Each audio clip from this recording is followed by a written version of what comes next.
Another episode of Sports and Songs podcast. I'm your host, Dan. Andy is off today on assignment. We're on season 4, episode number 45. Tonight's episode is the Songs edition. We're going to do an album review here tonight. I'm going to do an album review for The Doors. Jim Morrison and The Doors. And so the album I'm going to do is Strange Days. Strange Days. Strange Days is the second studio album by American rock band The Doors, released in September 1967.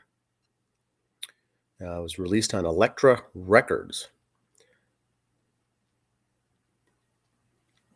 This album showed the band experimenting with new and old material and also some new things they tried out here on this album. They used a cutting-edge 8-track recording machine that they got their hands on. The Doors did. And so they were able to try a lot of new things out here. Their first album, just simply titled The Doors, went very good, was very successful. And so when that wrapped up and the tour for that wrapped up, they began recording with some, trying out some new things. And so this album had use of some synthesizer. They used a synthesizer on this album. Now, many describe it as the first use of a synth in rock music history. And so they got their hands on this, tried a bunch of experimentation, had a synthesizer, had this cutting edge 8-track recording machine, and they had a lot of fun with it. The other thing that came out right before this album was the band was inspired when they received an advanced copy of the Beatles' Sgt. Pepper's Lonely Hearts Club Band. They got an advanced copy, they listened to that, and they flipped out. The article here, I'm just reading from Wikipedia. The band flipped out when they heard this and says, we got to do something like that. We got to try some new things, experiment with some new things. And certainly enough. Now, despite the album's failure to match the success of its predecessor, according to author David Moskowitz, it was arguably the one the band itself most appreciated musically and creatively. This is the album that they really enjoyed themselves from a band perspective. Musically and creatively, what they did on this album, they really liked. It didn't sell that good in the stores, but they had fun on this one.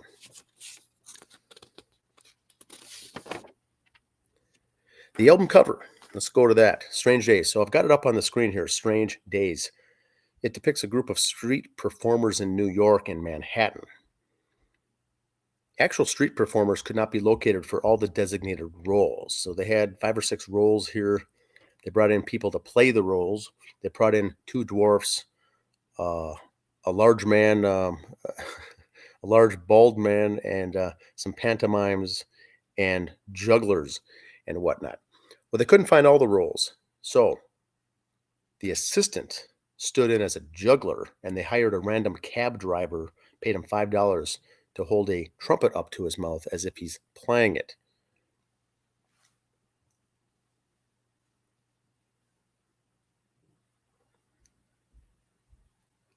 So very good. Very interesting stuff here. Now, here's the tracks. Here's the tracks on the album by The Doors. Song 1, Strange Days. Song 2, Your Lost Little Girl. Song 3, Love Me 2 Times. Song 4, Unhappy Girl. Song 5, Horse Latitudes.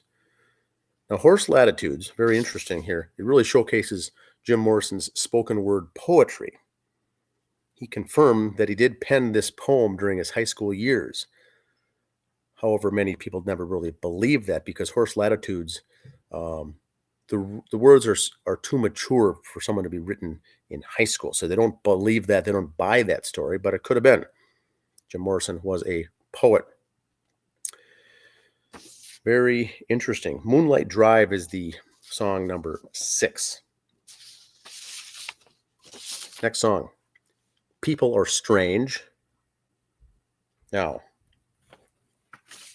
this was the first single released from the album, People Are Strange. It was composed in early 1967 after the drummer saw a depressed Morrison. They said, let's take you for a walk. Let's go to Laurel Canyon. Get out, get some fresh air because you're down in the dumps and you're depressed. Morrison was dejected and acting deeply depressed. At the suggestion, they took a long walk along Laurel Canyon in Hollywood. Morrison returned from the walk euphoric with the early lyrics of People Are Strange while they were out on their walk. That's all it took to see the various people in Laurel Canyon and come up with a song lyric for that called People Are Strange. Next song is My Eyes Have Seen You. Next song is I Can't See Your Face in My Mind. Last song is When the Music's Over. When the Music's Over is an 11-minute song. 11 minutes. Very good. Very good. It may take a couple listens to fully appreciate that whole song, but these guys were very ahead of their time, I think, musically. This was 1967. There was no hard rock. There was no rock and roll in the United States. Some reviewers said they were by themselves as hard rock band. Hard rock band, The Doors. But look what the option was. The Beatles were soft. The Rolling Stones were over there in Britain, in the UK, and doing some hard rock. But there wasn't anything here in the U.S. So the Doors ultimately became psychedelic rock, acid rock, but at first was very hard rock. They didn't really have a genre, didn't have a home. Here's the members of the band: Jim Morrison, vocals; Ray Manzarek, keyboards; Robbie Krieger, guitar; John Densmore, drums. Remember, the interesting thing with the band The Doors is there was no bass player. There was no bass player, but there was keyboards, a lot of keyboards, synthesizers, like I said. Very good drum work, very good guitar work, very underrated Robbie Krieger with some of the works that he's done on guitar on this album.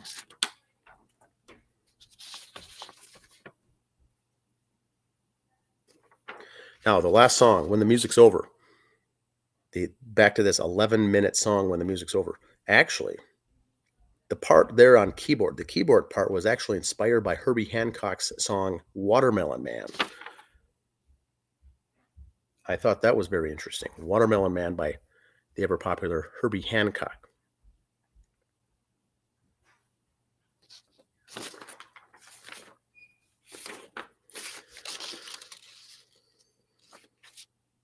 Here's the singles that were released. People Are Strange. This was September 1967. People Are Strange was released. And then Love Me Two Times. Now, Love Me Two Times came out in November of 1967.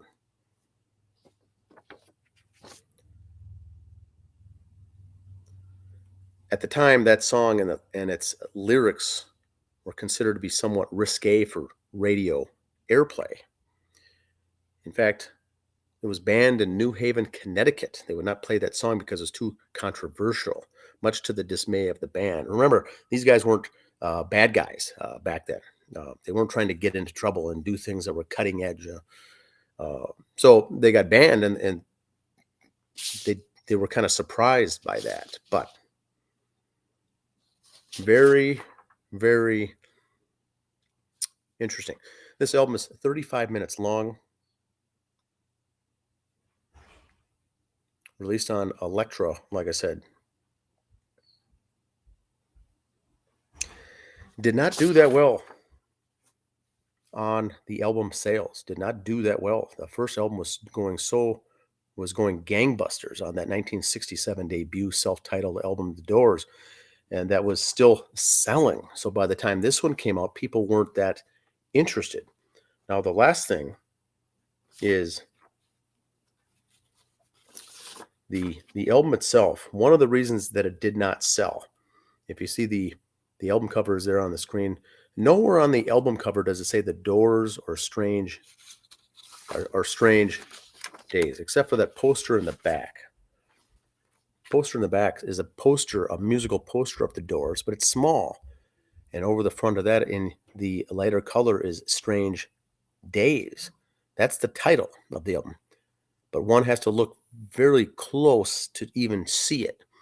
So when the albums came out, people were looking at this in the album record store. They weren't sure really what it was. It didn't jump out at you as the Doors. Morrison was not on the front. The members of the band were not pictured. It was just these street performers.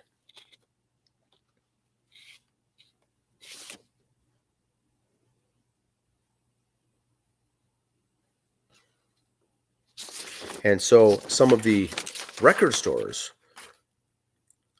to get around that, made their own labels, putting the Doors prominently on it and Strange Days prominently on it, and making their own label to put on top of this so people would buy it and people would recognize what it was and what album it was. So I found that to be very interesting, where they missed that very important design on the album.